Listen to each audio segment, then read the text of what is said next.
They gave my parking spot to the CEO's dog sitter, laughed when I slipped in the rain and broke my laptop, then docked my pay.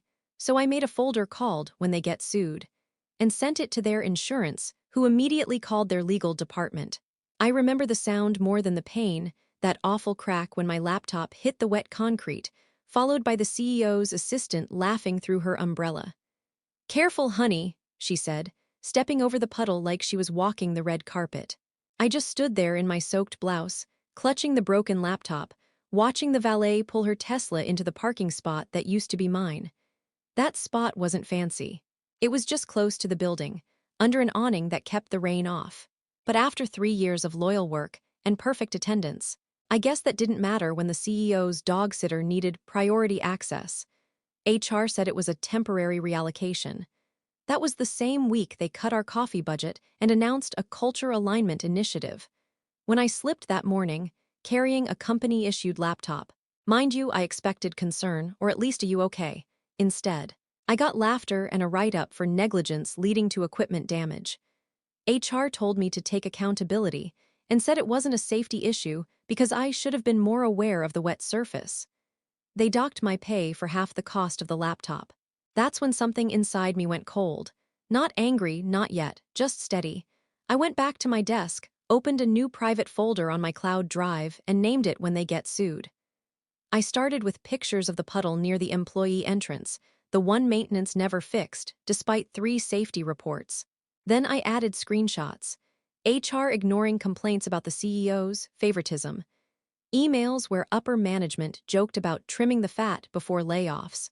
Photos of safety violations during the remodel they swore met compliance. It became a little ritual. Each day, something new went into the folder, time-stamped, categorized, backed up to a personal drive. 2 months later, that folder held 74 files. And when I finally sent an anonymous email with a link to those files, I didn't send it to HR. I sent it to the company's insurance provider. The next morning, when the insurance rep called the office, the first question she asked was, "Who's responsible for employee safety compliance at your facility?" That's when things started to unravel. I joined Haverson Dynamics in 2019, back when it still felt like a decent place to work. Small tech firm, big ambitions, lots of "we're a family here" speeches. I was a project coordinator, middle of the chain but close enough to see how things really worked. My boss back then, Marcus, was fair and sharp. He'd back us up when deadlines got insane or when the CEO, Linda, tried to pile on last-minute urgent pivots. When Marcus left in 2021, everything changed. Linda replaced him with her college friend, Brad, someone who didn't know a thing about our software but sure knew how to talk over people. He brought in efficiency measures that translated to unpaid overtime, cut corners, and sucking up to upper management. HR became a joke after that, basically Linda's personal cleanup crew. That's when the company culture started to rot. They pushed out anyone who asked questions or refused to volunteer for unpaid projects. People who reported burnout got labeled negative influences. And when our building started leaking during the winter storms, maintenance requests disappeared into a void. I used to park near the east entrance, under the only awning in the lot. It was unofficially mine. First come, first served, and I was always early. But one Monday morning, there was a shiny new reserved sign in front of it. When I asked about it, Brad smirked and said, "CEO's guest, don't worry, you can park further out." The guest turned out to be a 20-something in designer boots, Linda's dog sitter. She was there twice a week to drop off and pick up Linda's golden retriever, Baxter, who apparently needed socialization in the office. While we scrambled through deadlines, Baxter roamed the halls, drooling on beanbags and chewing power cables. When people complained, HR said Linda's mental health and emotional well-being were part of company culture. It became a running joke. Baxter had more benefits than we did. But what really got to me was the hypocrisy. Linda gave speeches about integrity and accountability, then billed her luxury spa trips as executive retreats. Brad used company credit cards for team-building dinners that only included himself and the sales interns he flirted with. I stayed quiet for too long, because I needed the job and because I convinced myself it wasn't worth the fight. But the day they took my parking spot, laughed when I fell, and blamed me for the broken laptop, something snapped. That folder, when they get sued, wasn't revenge at first. It was self-defense. I started saving proof, every shady memo, every ignored complaint, every compliance breach. But then I found something in an old shared drive that changed everything. An unmarked folder buried in the HR archive. Inside were scanned documents labeled Insurance Correspondence Employee Injuries. One of them had my name on it. And it was dated 2 weeks before my fall. I couldn't stop staring at that date. 2 weeks before my fall. The document was an internal risk report sent to our insurance provider with my name listed under potential exposure. It said, possible slip-fall hazard near east entrance. Employee J. Carter has raised concern repeatedly. Recommend mitigation to avoid liability claim.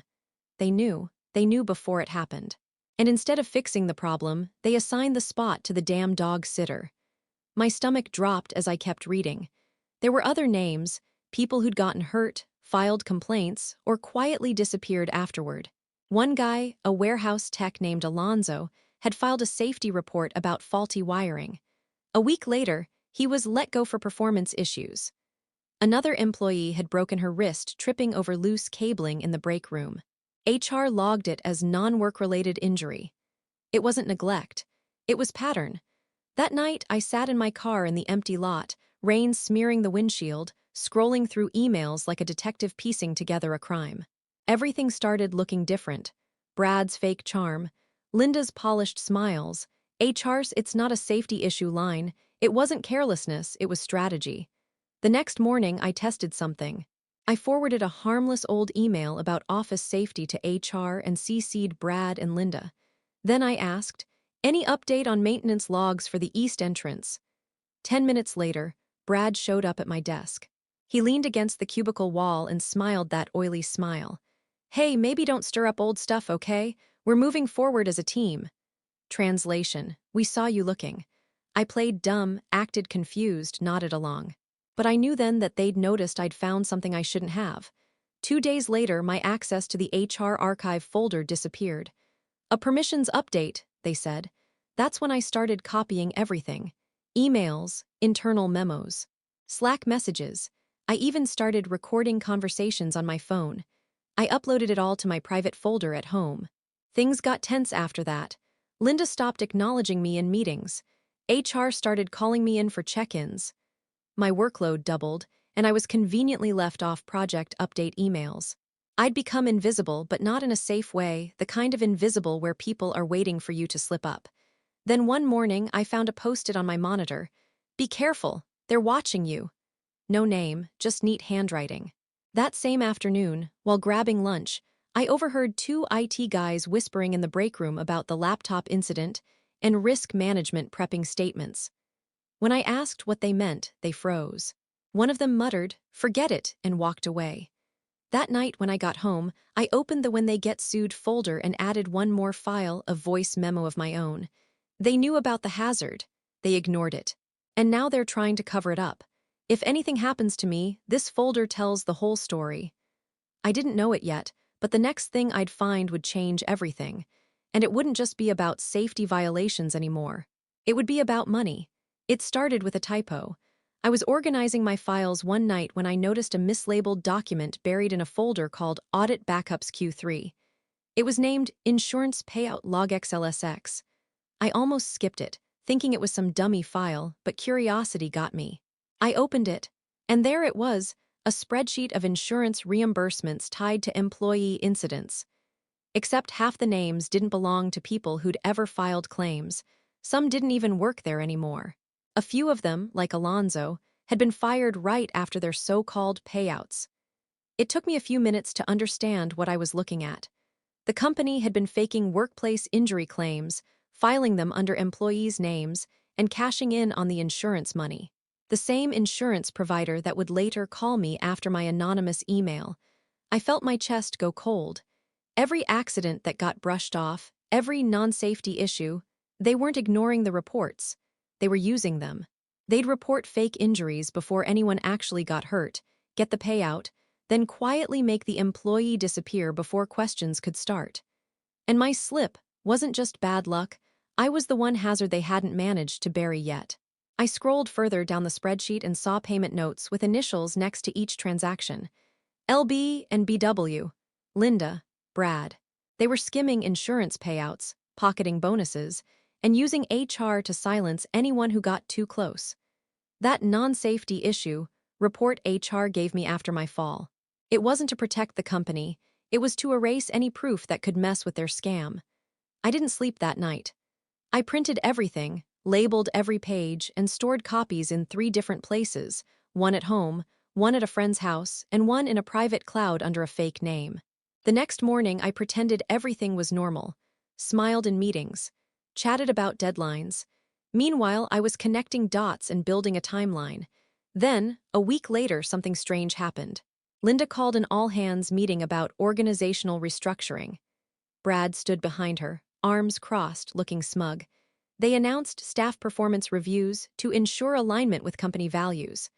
When my name came up, Linda said, all sweet and professional, "We've noticed some inconsistent behavior patterns. We'll be conducting an internal review." Inconsistent behavior. That was code for "we know you're a problem." When I got back to my desk, my computer access had been revoked. My login failed. My files were gone. Brad showed up 5 minutes later with HR. "We'll need your badge and laptop," he said. "You're being placed on temporary leave pending review." Temporary leave. No warning, no explanation. Just like that, I was locked out. But what they didn't know was that my real evidence wasn't on their servers anymore. The copies were safe. And as I packed my things, I noticed something that made me stop. The same assistant who laughed at me that rainy day was whispering with Brad, holding a thick folder marked Compliance Inquiry. I couldn't see what was inside, but I caught one word in bold letters across the cover page. Fraud.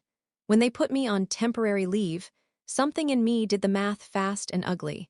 Being angry felt useless unless I turned it into leverage. I couldn't exactly walk into Linda's office and scream fraud, not with Brad's smirk and HR's habit of burying people. I needed structure, evidence, protection, and pressure points that couldn't be smoothed over with a corporate memo. First rule I gave myself: treat this like a case file, not a tantrum. I labeled every piece of evidence, timestamped screenshots twice, device plus cloud, and created a simple index spreadsheet listing who knew what and when. No heroics, no burns that could be traced back to me. I wasn't here to make them uncomfortable, I was here to make them liable. Next, I hardened the copies. Physical prints went into a manila folder in my friend Rosa's garage. She runs a bakery, works late, and knows how to keep quiet. Digital copies were duplicated across 3 services under innocuous account names. One encrypted with a password only I'd ever typed into my old typewriter. Yes, really. Another uploaded to an anonymous account I accessed from a public library. And one mailed to myself in an encrypted archive to an email I set up months ago for nothing but parking tickets and newsletters. Redundancy felt like oxygen. I ran scenarios, legal and tactical. If I went straight to HR, it would be recycled and rebuked. If I went to Linda's boss, board members, they'd likely side with the CEO until someone proved the numbers. Public shaming could get me fired and sued. So I picked the middle path. Professionals who could be paid off with a company card, the insurance company, which I'd already nudged, an employment attorney, and a regulator. I started small and anonymous.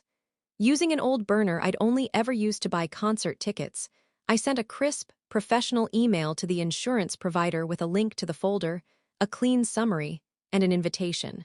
"We have material indicating systemic fraudulent claims tied to Haverson Dynamics. Please advise." I didn't write threats. I didn't attach my name. I only attached facts and dates. The morning the insurance rep called the office, I smiled into my coffee and tried not to let my hands shake. While that moved, I quietly found an employment lawyer who specialized in whistleblower and qui tam cases. I didn't sign anything then, that would have been obvious. But I told the lawyer enough to see her eyes sharpen. She advised me on preserving chain of custody for documents, how communications could be subpoenaed, and which local regulators actually respond: State Insurance Commissioner, Department of Labor, OSHA. She also suggested using a secure whistleblower portal for the insurance claim, one that leaves an audit trail the company can't gaslight away. I filed a parallel report with OSHA about the unaddressed hazard, but I kept that submission minimal. Facts, dates, not feelings. Facts are teeth, feelings are slippery. I also decided to play the social angle without being social. A trusted colleague, Jenna, had always been quiet but observant. I told her, if something happens to me, look under the third cookbook on my shelf. It sounded dramatic, but it anchored an ally who could retrieve a hard copy if I disappeared. She didn't laugh. She put her hand over mine and said, "We'll get them." Simple, human, necessary. Emotionally, I cycled between terrified and oddly serene. The folder had become more than revenge, it was insurance for my life. I rehearsed lies they might tell and prepared counters, timestamps, cross-referenced emails, and an anonymous copy with metadata intact. I practiced not flinching. Then, as my plan took shape and the insurance calls kept happening, I got a late-night message from an unknown number. "Stop, you're in deeper than you think. Meet me tomorrow, 11 p.m., parking garage, east entrance." I stared at that message until the screen blurred. Whoever sent it knew the east entrance. They knew what made me angry. My phone buzzed again with a single line. "Come alone." A friend that felt like a lifeline and a landmine. I wanted to call Rosa, the lawyer, Jenna. I wanted to tell the insurance rep everything and let the world blow up. But I'd promised myself structured moves. I typed back once, "Why meet in a garage?" and hit send before I could talk myself out of it. He replied, "You'll see." My stomach dropped in a way spreadsheets couldn't fix. I told myself to be cautious, but another smarter voice, the one that had been quiet while I built the folder, whispered, "Sometimes you need someone inside the room to pull the curtain." I slept maybe 2 hours that night. When my alarm went off, the folder felt heavier, like it was waiting for me to decide whether to pull the pin. The parking garage was half empty and echoing when I got there. The kind of place where sound bounces weirdly, and every flickering light feels like it's studying you. I parked near the east entrance, yeah, that one, and waited, engine running, phone recording tucked on the seat beside me. At first, I thought I'd been stood up. 10 minutes passed, then I saw a figure step out from behind a concrete pillar. Hoodie, hands in pockets. I tensed, ready to hit reverse if they moved wrong. But then the hood dropped. It was Brad. My heart lurched. "What the hell are you doing here?" I said, my voice sharper than I meant. He held up both hands, palms open. "Relax, I'm not here to threaten you." I laughed, a harsh, nervous sound. "Sure. You only put me on leave and locked me out of my files." He glanced around like the shadows might be listening. "That wasn't me. That was Linda. She's panicking. She thinks someone's been leaking to the insurance company." I said nothing. My silence was enough. He took a step closer. "She's going to throw me under the bus. I know how this goes. She's already told HR she's investigating internal fraud, and guess whose name's on the draft report? Mine." I wanted to believe it was just him playing me, but there was something different in his face. Tired, desperate. The kind of look people get when they finally realize the monster they helped feed is hungry for them too. He ran a hand over his face. "Look, I don't care about you, okay? But I'm not going down for her scam. I can prove she's been routing money through a shell company." That got my attention. He opened a manila envelope and slid a few printed pages toward me. "Quarterly expense reports. See the vendor name, K9 Consulting LLC. Guess who owns it? Linda. The dog sitter is on the payroll as a subcontractor. That's how she's been laundering the insurance payouts." My pulse spiked. "You're saying the dog sitter isn't a sitter, she's the bagman, transfers the money, keeps the paper trail messy, files the false injury reports under staff names, and Linda signs off on them." He looked over his shoulder, voice dropping. "But if she figures out I talk to anyone, I'm finished. She's got people watching the lot, watching your building. You're not safe either." For a second, I thought he was bluffing, until I noticed the black sedan idling 2 levels up. No headlights, just there. "Brad," I said quietly, "why tell me this now?" He hesitated. "Because you already lit the fuse. The insurance auditors are coming next week. When they dig, they'll find the dummy accounts, the shell company, all of it. I need protection. You need proof that it's her, not me. We can help each other." I took the envelope but didn't promise him anything. Then he leaned in and said something that made my stomach twist. "You're not the only one who slipped by accident, Jenna." The way he said it, soft, almost guilty, hit like ice water. "What do you mean?" He stepped back, hands shaking now. "Linda planned those incidents, not all of them but a few, to file claims. The puddles, the frayed cords, the maintenance delays, she orchestrated them. You weren't supposed to get seriously hurt. Just enough to justify a claim.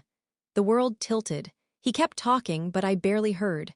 My name on a pre-filed insurance report wasn't a coincidence. They set it up. Before I could respond, he glanced past me, the sedan's door opened. Someone was getting out. "You need to go," he hissed. Now, I didn't ask twice, I floored it. In the rearview, I saw the sedan's lights flash on, then off. By the time I got home, my hands were trembling so hard I could barely unlock the door.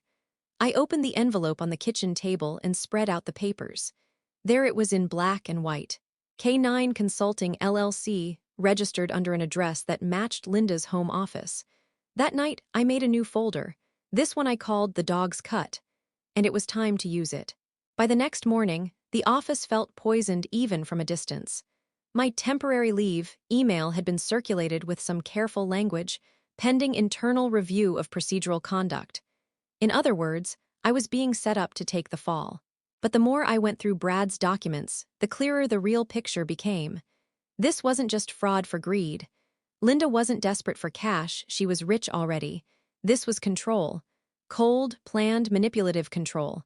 I found out why 2 days later, when the insurance rep called me from a blocked number. Her voice was clipped, professional, but I could tell she was disturbed. "We've reviewed your anonymous documentation," she said. "We're opening an investigation. But Miss Haverson, your CEO, has already been in contact with us. She claimed you created the fraudulent documents as retaliation for disciplinary action." I almost laughed. Of course she did. But then the rep added quietly, "She also provided recordings, internal ones." My blood ran cold. "Recordings of what?" "She said they prove you attempted to blackmail her. We can't verify the authenticity yet, but the timestamps suggest she's been recording employees without consent. For over a year." That's when everything clicked. The fake injury claims, the safety issue denials, the orchestrated hazards, it was all part of her system. She engineered chaos, documented it selectively, and recorded reactions to build leverage files.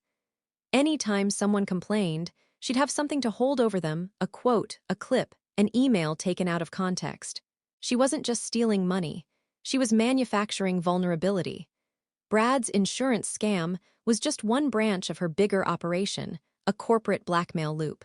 She'd force employees into dangerous or compromising positions, log the fallout as internal liability, then collect payouts while keeping everyone scared and compliant. If someone caught on or threatened to report her, she'd produce edited evidence showing they were unstable, negligent, or insubordinate.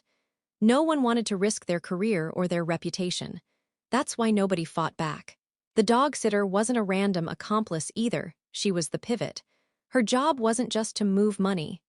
She was the one who planted recording devices during maintenance checks and fed Linda private footage of employees. Half the company was unknowingly on camera. And I was her next case. The pre-filed insurance document with my name wasn't about fraud alone, it was a setup.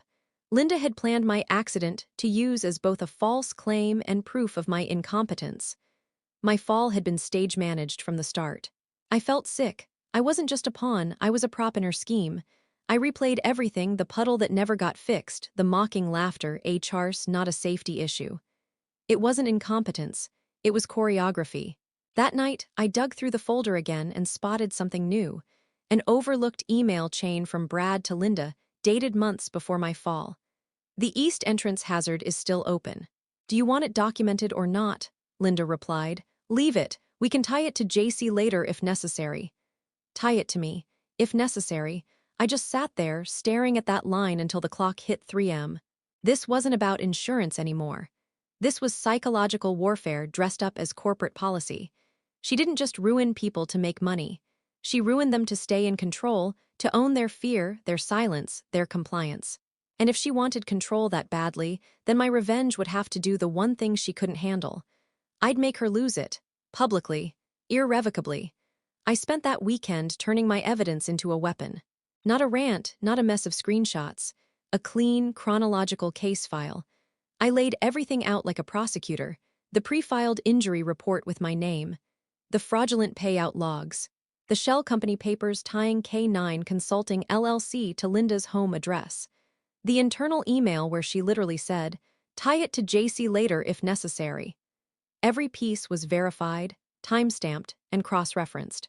I didn't use anonymous burner emails this time. I wanted my name on it. On Monday morning, while the office was still half asleep, I sent it to 3 places simultaneously. 1. The company's insurance provider, who was already investigating. 2. The State Labor Board and OSHA. 3. Every board member's personal email. And because I knew Linda loved optics, I included one more address, press@sittlgenews.com, with the subject line, "Internal Safety Fraud and Employee Blackmail Scheme at Haverson Dynamics." Then I sat back, logged off every work account I had, and waited. By noon, my phone started lighting up. Jenna texted first. "They're in panic mode. HR meeting, Linda's office door shut. Brad looks like he's gonna puke." Then Rosa called from her bakery. "You might want to check the news," she said. The City Ledger had posted a short article. "Whistleblower alleges fraud and workplace endangerment at local tech firm." It didn't have my name. The reporter kept me anonymous. But the article included direct quotes from Linda's own internal emails. By 3 p.m., the insurance investigators had arrived at the office. 2 suits, escorted by security, walking straight to Linda's floor. Employees filmed them from behind cubicle walls. Someone leaked the footage to social media. I heard later that Linda tried to bluff her way through it, claiming she was the victim of a coordinated employee smear. But then the investigators produced bank records, and that was that. Brad tried to cut a deal, handing over every file he had in exchange for immunity. The dog sitter, she skipped town the next morning. Her consulting company's website vanished overnight. HR released a bland statement about cooperating fully with investigators. The board suspended Linda pending further review, which everyone knew meant fired with legal firewalls. The best part: OSHA confirmed the safety violations and fined the company publicly. They couldn't bury it anymore. Employees finally came forward, Alonzo, the others who'd been fired or threatened. It turned out Linda's recordings were heavily edited, chopped up to frame people. The real raw files were even worse. She'd been baiting employees into emotional breakdowns. When the dust settled, Haverson Dynamics lost its federal contracts. 2 lawsuits hit the docket, and the company's culture alignment slogan became a meme for corporate hypocrisy. As for me, my lawyer made sure the whistleblower protections stuck. The insurance company offered a quiet settlement for the retaliation I'd endured. It wasn't millions, but it was enough to clear my debts and give me breathing room. The best part wasn't the money, though. It was the morning I drove past the office one last time. The reserved sign at the east entrance was gone. The awning had been repaired, the puddle finally filled in. I parked for a moment just to see it dry. No laughter, no cameras, no threats. I opened my phone, deleted the "when they get sued" folder, and kept just one photo, the puddle on the day I fell. A reminder of where it all started. As I drove away, I passed a maintenance worker putting up a new sign near the entrance. It said, "Safety first." I smiled and whispered, "Yeah, about time."